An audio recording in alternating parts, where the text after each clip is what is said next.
Hey, welcome to another episode of Mortgage Minute with Art Alvarez. Art, welcome. Thanks, Jeff. How are you? Good. Hey, where are you today? You look a little different there. What's going on? Yeah, I'm actually doing this from home, just getting ready to leave town tomorrow. So wanted to still get our mortgage minute out on time. So that's why I'm here. So. Fantastic. Well, that's a great little segue into tell us a little bit about you and the area that you serve, since you're in Orange County today, not necessarily in the Palm Desert or Palm Springs area. So tell us a little bit about that. Right. Again, my name is Art Alvarez with MortgageWorks. We're a California S Corp and mortgage broker. We're licensed in California. So even though we're headquartered in Palm Springs, we can and I do arrange loans all over the state of California, from San Diego up to Northern California and everywhere in between. So again, anywhere in the state of California, I can certainly help a borrower for a residential property and even occasionally a commercial loan. So. Well, I just want to remind everyone this is a live program, and it's really designed to help you as someone who's thinking about, getting a loan for a home.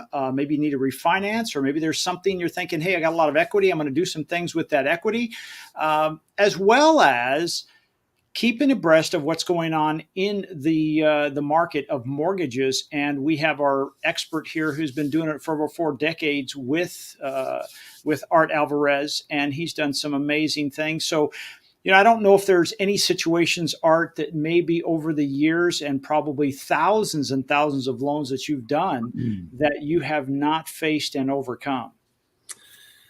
Yeah, I guess that probably explains how old I am, right? But I have to admit, I have probably seen it all or nearly so, given, I've been in this business now. I'm actually in my 42nd year of doing this. And I've arranged loans in many different markets, both for refinancing as well as purchase loans and for all kinds of different properties, all kinds of different scenarios. So, I've pretty much seen it all, which you would expect from an old guy.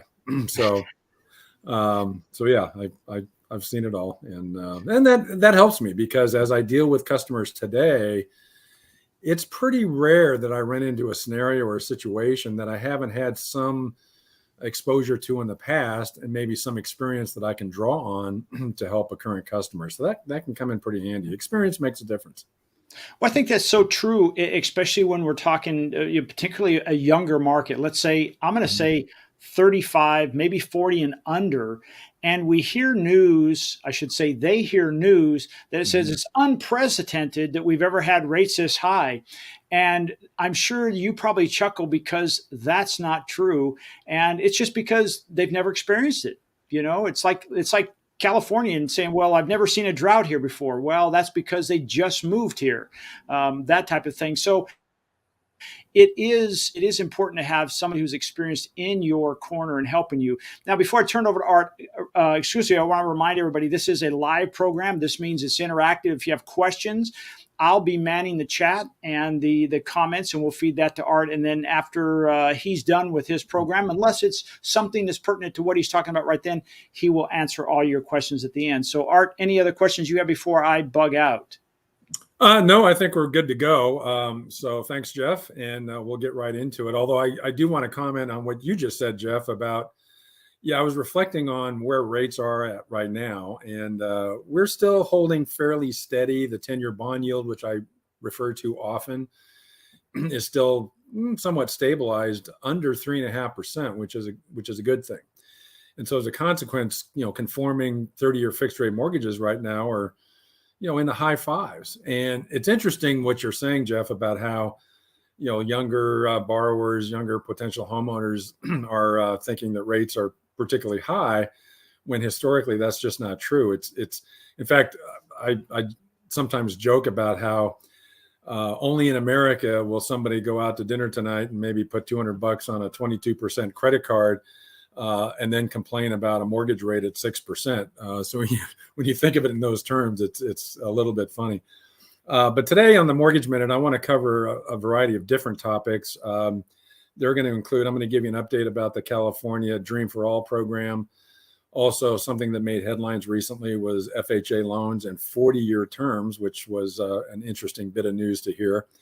And then also, I want to go over a particular example of a temporary buy down and how it can help not just a buyer, but a seller as well in getting their home sold.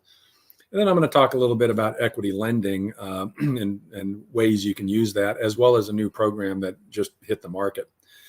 So let's get right into it for the Mortgage Minute. The first thing I want to talk a little bit about is the California Dream for All. I had mentioned this program last week. It was recently announced by the California State Agency, the California Housing Finance Agency, also known as CalHFA. I had mentioned in our last week's episode that I've been involved with CalHFA loans, and it used to be called CHFA, back in the 80s. But they came out, hit the market with a really good program on March 27th. It was called California Dream for All. And it was an interesting program because it's a shared appreciation program. What it provided was down payment assistance to first-time home buyers who met certain income limitations. And it provided a down payment assistance of up to 20% of the purchase price. And there was no payments on that. And then what happened would be is later on in future years, when you sold your house, that's when you would pay back that down payment assistance, plus provide or share 20% of your equity with the agency. Now, what's interesting is that program, believe it or not, is already exhausted. It turns out that this program only had $300 million allotted. And so as a consequence, when you consider the whole state of California, that was not a really large amount of funds available. It did end up helping, will help about 2,000 buyers. And the reason that this program, unlike every other CalHFA program, is already out of funds is because it's funded differently. This was a specific program funded through the recent California budget. Only $300 million was allotted. It's been all registered and reserved. Now, of course, there'll be some fallout, but for the most part, the money's spoken for. It's reserved and going to be used, and it's not available for any more new prospective home buyers. So that's unfortunate if you didn't jump on it quick enough. As to how soon will it be back, we're just not sure, since it was part of the California budget and not the usual CalHFA funding sources. So all I can tell you for now is stand by, stay tuned. We'll keep an eye on this, and if new funds become available, you'll hear it from us first. And then moving along, this is another example of where sometimes in the mortgage industry, you have to be a little bit careful of the kind of news that you might hear. And recently there was a headline that actually said home buyers will be able to use 40-year FHA financing. Well, when you dug into that a little bit deeper, there is a catch. Well, it turns out this was not in reference to current potential home buyers who want to use an FHA loan where they're going to have the ability to use a 40-year term instead of a 30-year. And of course, why would a 40-year term be of interest? Well, because it lowers the monthly payment. It doesn't build up your equity faster because obviously the loan pays down much slower. But a 40-year term in the past used to be used quite a bit to help bring down monthly payments. But back before the Great Depression of 08, 40-year financing was pretty prevalent. And then after the crash, it was actually pointed to as a risky feature that may have contributed to the real estate depression. The idea being that people were put in homes that they really couldn't afford. Well, this current headline was a little bit of a head scratcher because it seemed odd that FHA would bring back a loan feature that was considered, or at least has been considered, risky since the Great Depression. Well, when you read the details of that headline that came out, it turns out that this 40-year financing is only available, for loan modifications, not for new loans that are being applied for buyers. So in other words, the 40-year financing term that's being made available as of May 8th is only going to be for homeowners, current homeowners who are still dealing with post-pandemic financial problems and are interested or are pursuing a loan modification of their existing FHA loan. So what this 40-year term is going to allow for is for those homeowners, not home buyers, who are still facing financial difficulty post-pandemic that when they apply for a loan modification, a 40-year term may be available to them.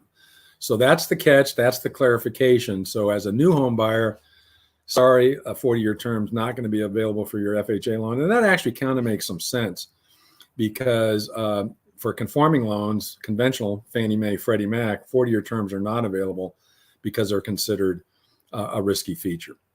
So just be aware of that. And then I want to move on now to our next subject, which I think is a very important one. We're starting to see a lot of this being used, but I think it's still worth kind of covering the basics, and that is a temporary buy down. And what I'm going to do here is I'm going to show you an example that I think illustrates how a temporary buy down can help both a buyer, a home buyer, and a seller. And to illustrate this, I'm going to use the most extreme temporary buy down that's available, what's called a 3-2-1. And with this kind of structure, you just take a typical 30-year fixed rate loan, and the rate is bought down or subsidized each year for the first 3 years. First year, it's 3% below the note rate. Second year, 2% below the note rate. Third year, 1% below the note rate. So in this example, what I'm using is, let's assume you have a property listed at $750,000. It's been on the market for 35 days. That's what DOM is, days on market. Now, if you get an 80% loan, that's a $600,000 mortgage payment. And at 6%, your principal and interest is just under $3,600 a month. Now, at 35 days on the market, no offers, the seller is getting antsy and may be considering a price reduction. But in the meantime, wow, suddenly they get an offer. But as is common these days, it's coming from a home buyer who thinks they've got more leverage given the change in the market. And they decide to offer below list by $50,000. So they offer $700,000 at 80%, the same 80% loan. Well, with this kind of offer, if it was accepted, the loan amount's going to be lower at $560,000, and the monthly payments will be $240 a month less than a 80% loan at the full price. So, $240 a month is nothing to sneeze at, but it's not a huge monthly savings. In fact, over 3 years, you would save about $8,600 a month versus if you made a full priced offer and financed it at 80% at 6%. And by the way, by offering 50% or $50,000 below list, you're actually asking the seller to accept almost 7% below their list price. That's pretty aggressive on the buyer's side. So what would a seller do in this scenario? Well, I would argue what a seller could consider doing is, instead of trying to negotiate a price in between, counter back to that buyer at your full list price, which you might worry would turn off that buyer. But how about counter at full price, but include a 3-2-1 buy down offer to that buyer? What will that do to that buyer's payment? Well, the effect is substantial. In the first year, that 3% buy down from 6% to 3% is going to lower the monthly payment to the buyer by $828 a month, below what it would have been if the seller had accepted that lower offer at $700. In the second year, the buyer saves $493 a month. In the third year, $137 a month. Total up that savings over the full 36 months, it's over $17,000 saved by the buyer, more than twice the savings that the buyer would have achieved if the seller had accepted their under $50,000 offer at $700,000 with an 80% loan. And then here's the interesting thing. What's the cost to the seller? Now, 3-2-1 buy downs are not cheap. In this case, about $26,000 is what the seller would have to incur to pay for that buy down for the buyer. But think of this, $26,000 is about half of that $50,000 lower price that buyer offered. So the seller actually gets more net proceeds by offering that buy down to the seller at full price, yet at the same time providing the buyer substantially lower monthly payments for the first 3 years. Why is that important to the buyer? Well, it offers the buyer then a 3-year period or window to hopefully see mortgage rates fall to where they would have the opportunity to refinance that note rate that was at 6% into something lower. Now, obviously, you hope it goes all the way down to 3%, but is 3% going to happen again? I think that might be a stretch. but I think rates will be turning around here soon. There's good evidence that that's already starting to work as it relates to what the Fed's been doing. And there's more and more chatter about a recession is imminent, and that tends to be good for mortgage rates. So I think with this kind of approach, the buyer, if they're successful in getting this deal done and getting the buy down from the seller, they again have that 3-year window to hopefully refinance that note rate at 6% to something lower, maybe 5, 4.5, 4, who knows, maybe even under 4%. In the meantime, they're saving quite a bit per month in getting that home. And of course, not to mention the fact that if you can make the deal at that higher list price, then there's a few more commission dollars to both the buyer's agent and the seller's agent, the listing agent.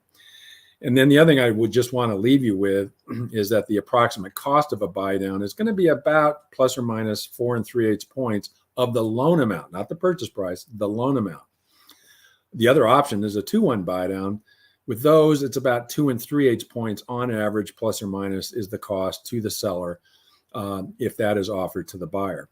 So the point of this is it's getting to be used much more often, still not as much as I'd like to see it. It has mutual benefits to both buyer and seller. It helps spur more sales that the seller can achieve. And the buyer, of course, has a better chance of getting monthly payments starting off as low as they were a couple of years ago during the pandemic. So this is a very good program. And by the way, it's been around forever. I was doing these back in the 80s. They're back in play, and they're going to be and have been very helpful in helping get some of our houses sold that otherwise aren't moving as much as we'd like to see. So keep this in mind. If you're a buyer, don't jump to just offering a lower price below list. Instead, talk to your agent, give us a call. We can give you some numbers and show you how making an offer on that listing at full price with a buy down connected to that may actually and probably will definitely be a better option for you financially to get that home. And of course, as a seller, don't dismiss the idea of paying for that 3-2-1 buy down, or the 2-1. But in doing so, try to kind of keep that buyer closer to your list price so you have the room to pay that cost, so that ultimately it's going to be a win-win situation for both buyer and seller. So keep that in mind. It's a very effective tool, and I think something that still will be and can be used quite a bit more during this period of time where we're at these, somewhat high rates. Again, I wouldn't call them particularly high. I've seen them this high before.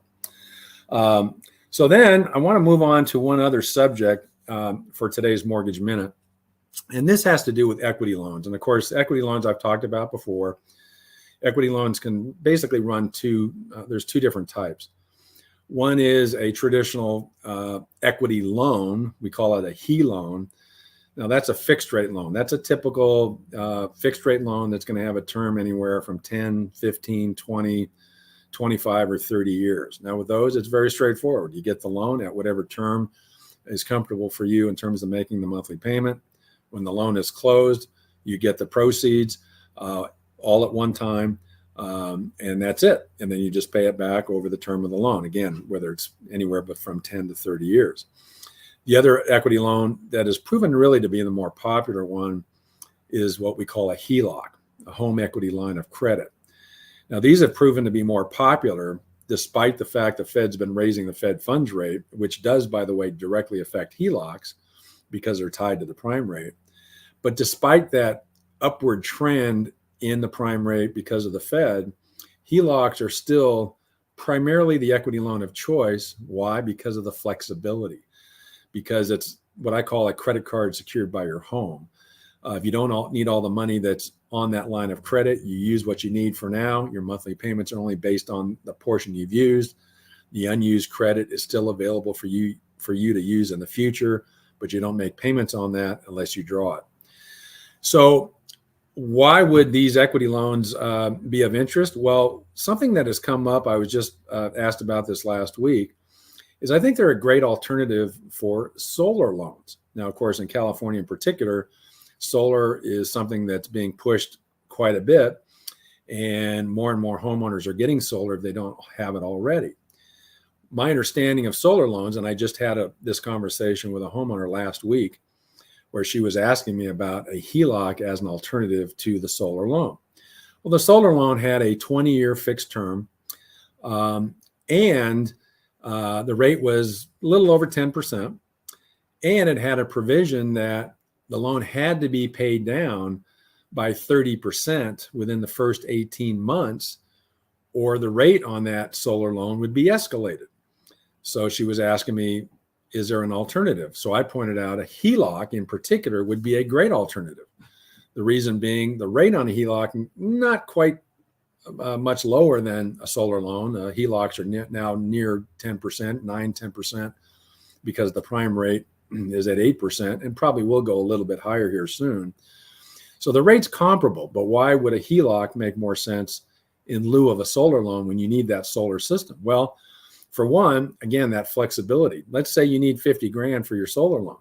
It might make sense if you have the equity to apply for more on the HELOC, 75,000, maybe 100,000. Why? It's good to have for future use for any reason. But if you only need 50,000 to complete your solar loan installation, that's all you have to draw. That's all you make your payments on. And your payments, as you reduce the balance, will go down as the balance goes down.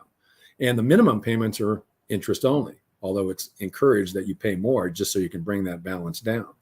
And you have that option for the first 10 years of the HELOC, something you just don't have with a solar loan.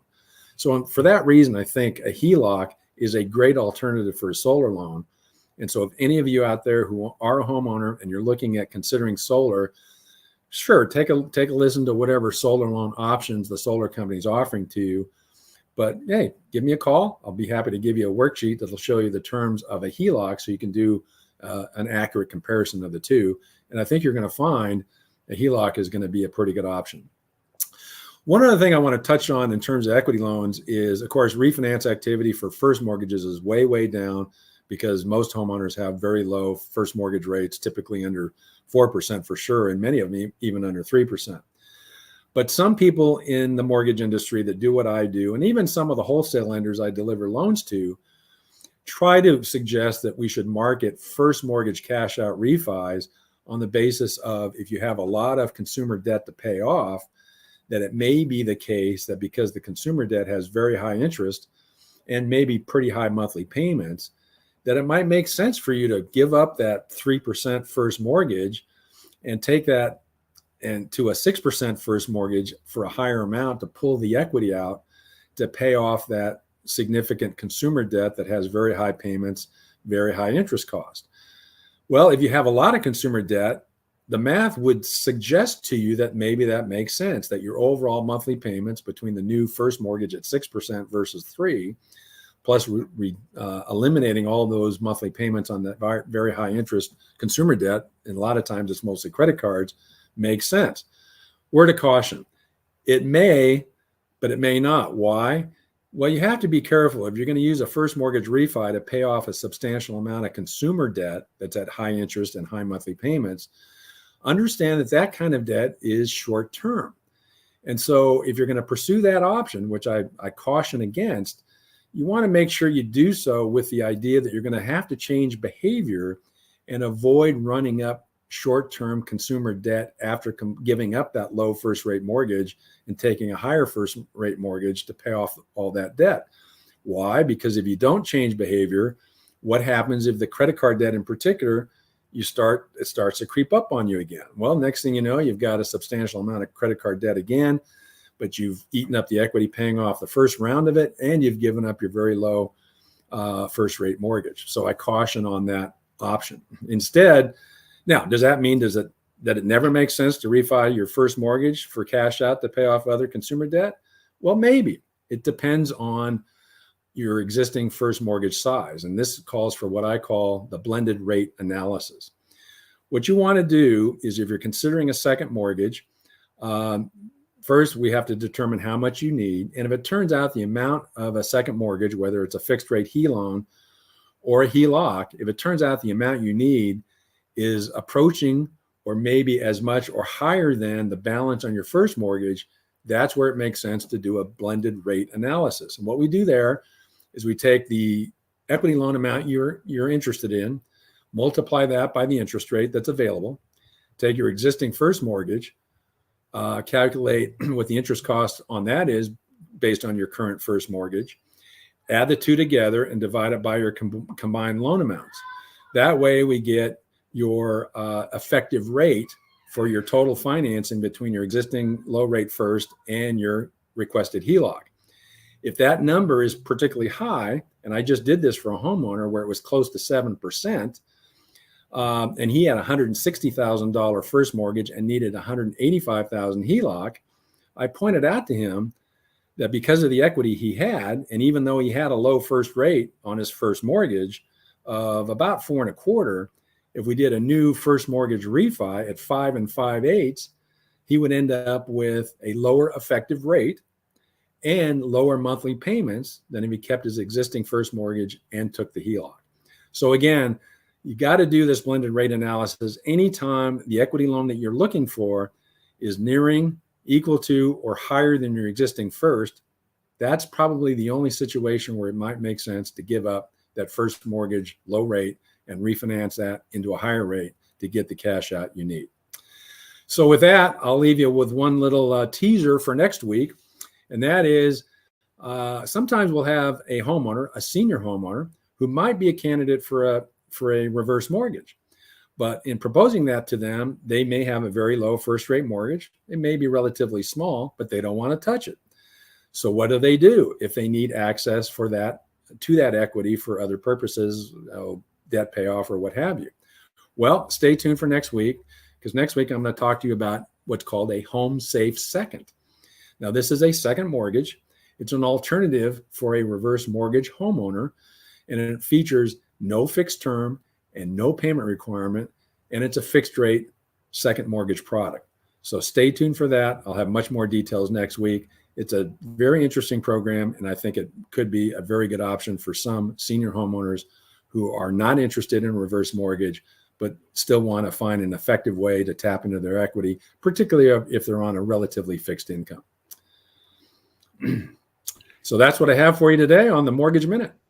Art, that's great stuff. I just have a couple of questions that came in while you were doing this. If we could answer these questions, then we'll let you go and probably finish packing and getting ready for vacation. The first one was considering the idea of a home equity loan instead of a solar loan. If the rate goes down on that, does it effectively go down on your HELOC as well, or does that stay at that higher rate? Well, if we're talking about the HELOC rate, then yes. And in fact, that's a very good point, Jeff. One of the things that I'm seeing with homeowners, because we're doing a lot of HELOCs, is they're still taking a HELOC because they're betting on rates moderating and probably going down. And again, there seems to be increasing evidence of that. The inflation rate has been kind of trending downward after hitting a peak of over 9%. And so as a consequence, that plus the fact that there's more talk of a recession, that's suggesting the Fed may stop raising the Fed funds rate and may actually even start lowering it. Well, that's a benefit to anyone with a HELOC, because what will happen is if the Fed starts lowering the Fed funds rate, the prime rate is going to go down in conjunction with that, and you'll immediately see a response on your HELOC rate. That next monthly statement you get, it's going to show a lower rate. In fact, two types of loans that are directly affected by what the Fed does with the Fed funds rate is credit cards and HELOCs. So when the Fed stops what they're doing, you'll see the benefit on your HELOC rate and your credit card rate. That's good news. The other one was they wanted clarification on the California Dream program. So that's over. That dream is gone. The dream is gone for now. Again, it was a very interesting option that CalHFA came up with, because all of their products that they currently offer have entirely different funding sources in their ongoing programs. Although from time to time they'll quote unquote run out. Well, in this case, it was very specific. It was part of the California budget. Only $300 million was allotted.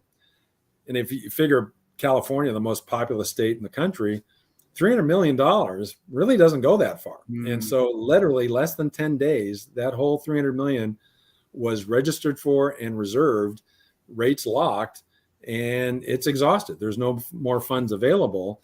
And unfortunately, because of the way the program was funded through the California budget, we're ultimately, I think, at the mercy of our California state legislators to, at the next budget, maybe put some more of this product in there so that we can have it available again. But for the time being, it's essentially not available. And I predict probably won't be for an extended period of time. Well, Art, thank you so much. Before you go, if you could tell us how people that have interest in the information you're talking about, or maybe they want to start preparing for making a purchase, and as you pointed out on other programs, that it's never too soon to start getting involved and start getting your ducks in a row before you decide to say, hey, let's put an offer in on that house. So if you Yeah. share information, that'd be great. Yeah, exactly. Preparation is the key, even in the mortgage business, even in the real estate market. Never too early to start working on a strategy, on a path to be able to achieve home ownership and get the home that you want. So yeah, you can reach MortgageWorks in a variety of ways. My information, you can see my office number right there, 760-883-5700. Email art at mwloan.com. Very simple. Our website is mwloan.com. And most importantly, don't forget that cell number. Most people anymore call me on my cell, even more than my office number. That number is 714-612-9035. That, of course, is a 24/7 number. And feel free to call me anytime, even when I'm heading out of town tomorrow. Anytime I'm out of town, it's a working trip, no matter where I am. So don't be shy, don't be hesitant. If you have a need, call me. I'll respond and help you any way I can. Fantastic. Because at MortgageWorks, we do have the answers and they're on the house. Sorry, Jeff.